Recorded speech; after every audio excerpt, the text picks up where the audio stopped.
वेदांतू महाराष्ट्र। बाळांनो, MHT CETचा first attempt जो आहे तो सुरू होणार आहे 11 एप्रिल पासून आणि मला माहिती आहे आता शेवटचे 15 दिवस पण नाही राहिलेले आहे आणि आता आपल्याला एकदम लेवल अप करण्याची गरज आहे।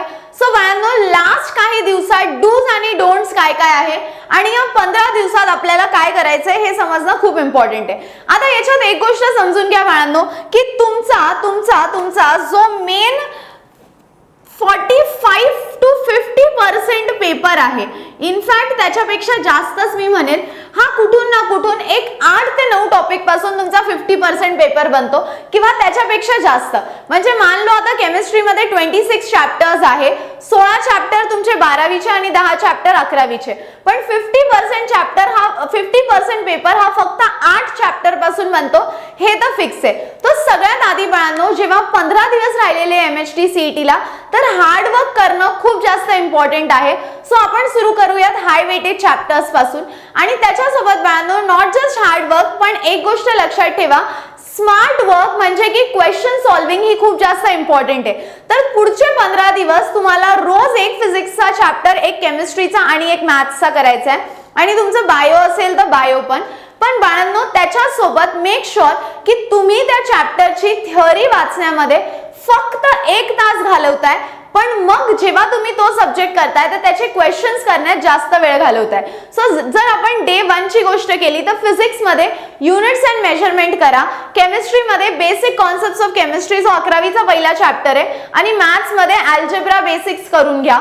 त्यानंतर बाळांनो डे 2 मध्ये तुम्हाला फिजिक्सचा कायनेमॅटिक्स करायचा आहे, केमिस्ट्रीचा ॲटॉमिक स्ट्रक्चर म्हणजे स्ट्रक्चर ऑफ ॲटम करायचा आहे आणि मॅथ्सचं क्वाड्रॅटिक इक्वेशन करा। त्यानंतर फिजिक्स मध्ये बाळांनो लॉज ऑफ मोशन करा, केमिस्ट्री मध्ये इथे तुम्हाला करायचं आहे S ब्लॉक, इथे करायचं आहे S ब्लॉक आणि मॅथ्स मध्ये इथे तुम्ही ऍप्लिकेशन ऑफ डेरिव्हेटिव्ह किंवा वेक्टर्स करू शकता। त्यानंतर फिजिक्स मध्ये डे 4 ला वर्क अँड एनर्जी, केमिस्ट्रीचा केमिकल बॉन्डिंग आणि मॅथ्सचं जर तुम्ही मागे केलं असेल ऍप्लिकेशन ऑफ डेरिव्हेटिव्ह तर इथे वेक्टर्स करून घ्या। त्यानंतर बाळांनो रोटेशनल मोशन करा, physics, chemistry, thermodynamics, chemical thermodynamics, मॅथ्सचं लिमिट्स करू शकता। त्यानंतर त्याच्यासोबत जर मॅट्रायसिस अँड प्रोबॅबिलिटी झालं तर ते करून घ्या। फिजिक्स मध्ये ग्रॅव्हिटेशन, केमिस्ट्री मध्ये आयोनिक इक्विलिब्रियम करून घ्या, मॅथ्स मध्ये डेरिव्हेटिव्हज करून घेऊ शकता।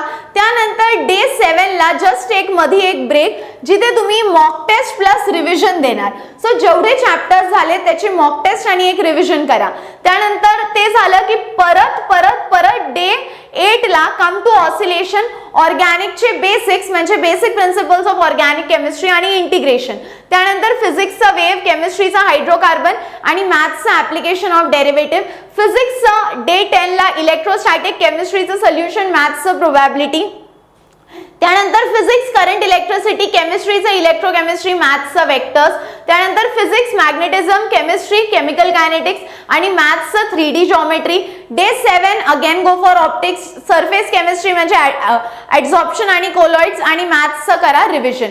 आता बाळांनो मॅथ्सचं जे आहे मी असं सांगेल की जे हाय वेटेड चॅप्टर्स आहे ते मी तुम्हाला ऑलरेडी प्रीवियस व्हिडिओज मध्ये दिलेले आहेत।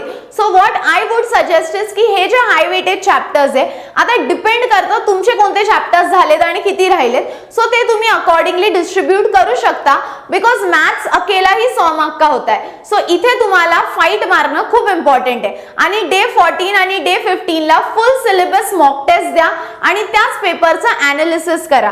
With that my dear students, मला खूप सारे मुलं म्हणतात मॅम ऑर्गॅनिक साठी आम्ही काय करायचं काहीच समजत नाहीये।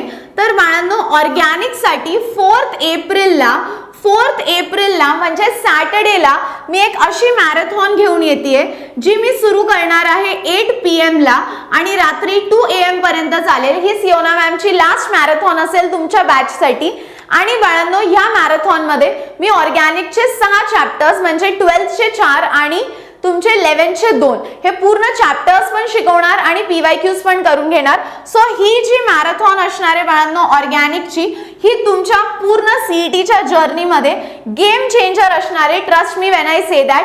चॅनलवर सेशन शेड्यूल होऊन जाईल 4 एप्रिल सॅटर्डे 8 वाजता आणि हे सेशन रेकॉर्डेड नाही असणार आहे, it's only going to be live. आणि त्याच्यासोबत बाळांनो I will also give you the mind maps during the session जसे मी बोर्ड्सला देत होते, which will be important for you for 1 day revision के लिए. ठीक आहे. सो हे हाय वेटेज चॅप्टर्स नक्की करा आणि असं सीईटी रिलेटेड काय हेल्प हवी असेल कॉमेंट करा आणि सगळे प्रॉब्लेम्स आपण सॉल्व्ह करू. आत्ताच नाही तर even after your 12th during your college admission मी तुमच्या सोबत उभा राहील याची मी खात्री घेते. So that's all for today my dear students. See you all in the next video. तब तक हंसते रहो, खेलते रहो, खुश रहो, be positive and keep smiling guys. Bye bye.